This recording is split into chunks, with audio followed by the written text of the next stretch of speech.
ஏன் கைஸ் காலையில் எழுந்திரிச்சாச்சு, லைட் போட்டாச்சு. டைம் என்னென்னு பார்த்தா 5:35. ஸோ ஓகே, நம்ம சீக்கிரமாக எழுந்திரிச்சிட்டோம். First task completed. Good morning.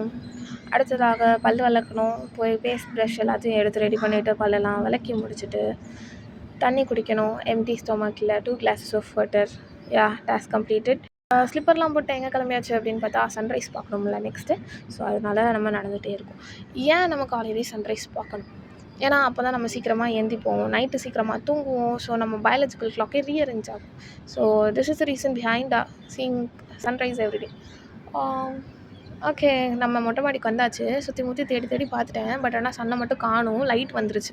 அப்படின்னா என்ன அர்த்தம்னா சன் உதிச்சிருச்சு. பட் ஆனால் நம்ம கண்ணுக்கு தெரில. அந்த பில்டிங் பின்னாடி இருக்கிறதுனால நம்ம கண்ணுக்கு தெரில. ஸோ சன் மேலே வர வரைக்கும் கொஞ்சம் வாக்கிங் போகலாம். ஸோ தவறி சன் வர லேட் ஆகிடுச்சுன்னா இப்படி நம்ம வாக்கிங் போய் இன்னும் கொஞ்சம் பாடியை வந்து ஹெல்த்தியாக வச்சுக்கலாம்ல. ஸோ வாக்கிங்கும் போயாச்சு. சன் வரும். கைஸ், சன் வந்துருச்சு. உங்களுக்கு தெரியுதா அந்த பில்டிங் பக்கத்தில்?